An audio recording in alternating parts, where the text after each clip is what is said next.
Hey, what's going on, guys? Sean from planningfire.com here, back again with the Millionaire Next Door series. Welcome to part 6. This is the last reading session that I had on this book. We're going to cover it here now. If you're looking to read this along with me, links in the description below. I'd love to hear your feedback. That said, here's the last section. I will do a follow-up. I'm going to go ahead and do a summary at the end, just to kind of give my final closing thoughts, but this is the last reading session. So the first section is about find your niche. Basically, millionaires are frugal, but they're willing to spend on services of value.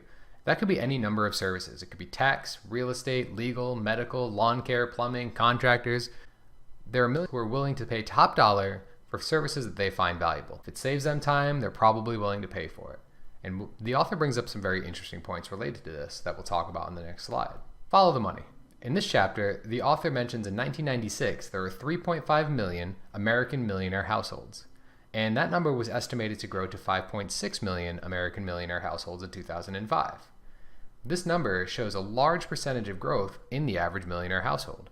And if you couple that with what you know about the fact that they're willing to spend on services they find valuable, you're going to be able to see that there are some job market openings related to these correlations. This entire chapter, Businesses and Professionals to Benefit from the Affluent, goes down a whole list of jobs and the reasons why the author finds them important or potentially valuable based on the number of millionaire households.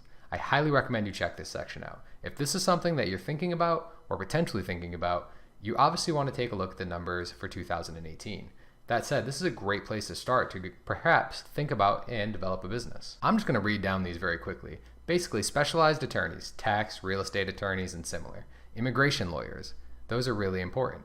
Medical and dental specialists, asset liquidations, facilitators, and appraisers. Educational institutes and professors, again, millionaires love spending money on top dollar education.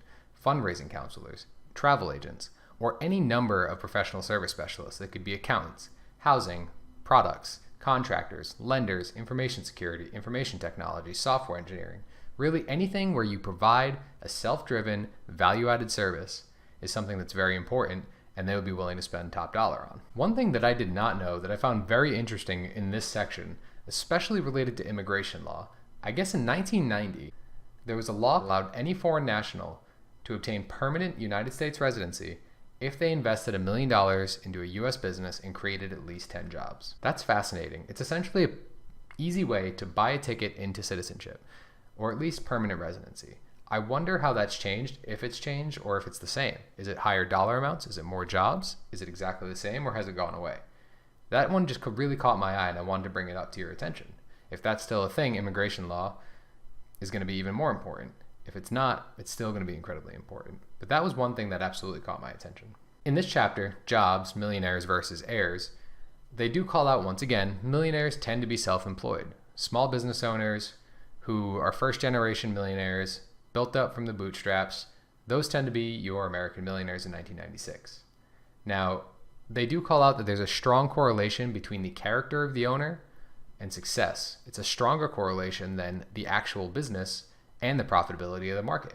That was really interesting. So essentially, you could have someone who owns a laundromat, and if they have the drive and the character, they're much more likely to succeed than someone who owns, say, a cryptocurrency blockchain startup, if they have a much greater need or much greater drive. So in this chapter, the author goes into great and excruciating detail around different industries, different markets, and how they've grown between the years of 1984 and 1992. That's why the chapter is titled Only Change is Predictable.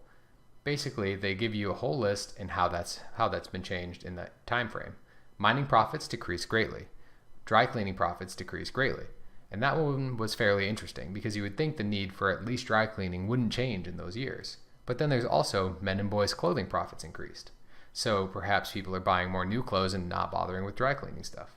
Construction profits also increased greatly. But then they talk about taking a look at all of the W-2s between 1984 and 1992 related to these particular markets.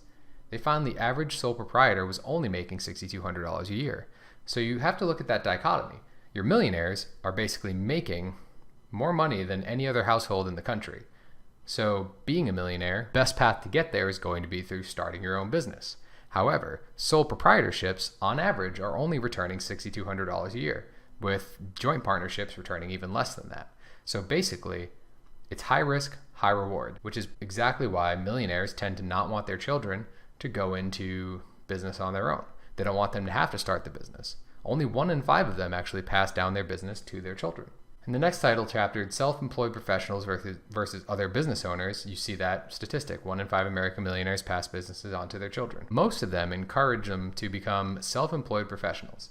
That could be a doctor, a lawyer, a real estate professional, a tax attorney, anyone who's able to make their own money without necessarily having to have the same risk as someone who starts their own business. You're not trying to prove out a concept. You're just doing something that allows you to work for yourself and charge what you want to charge.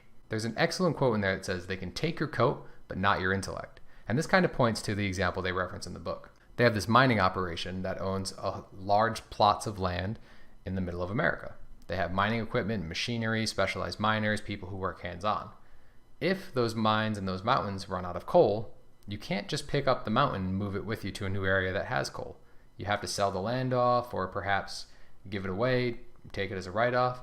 But if you're a doctor and you're working in, say, Rhode Island, every day you go to work, something happens where you want to move to Florida, or perhaps there's a disaster and you have to move to Florida, you can take that with you. You already know the skill set you need there. It's very easy for you to pick up and move. So they can take your coat, but not your intellect. Super interesting quote. In the next chapter, dull normal businesses and the affluent. Basically, to summarize the entire chapter, most millionaire businesses are not sexy. It's not something super fascinating, super interesting. They're not on the bleeding edge of technology. It's very normal things that you don't really think of. My favorite story related to this is there was a woman in New York City. She made her first $1 million by driving around to different restaurants in the area, picking up their dirty linens, washing them, and then returning them. Super easy. It sounds like something that is obvious, but is not really an attractive thing to talk about at a cocktail party. She just found a need and filled a niche, and that's how she became a millionaire. Most of these millionaire producing businesses are not sexy in that way. It's very simple: construction, electrical, plumbing, dry cleaning, laundry, and similar businesses that are making people very affluent. In the next chapter, Risk or Freedom, basically an economics professor at an MBA program asks the class the following question: what is risk? He gets a slew of answers, anything from a textbook definition to being an entrepreneur and onwards. But basically, when he summarized his thoughts on it, he said risk is defined as having any single source of income.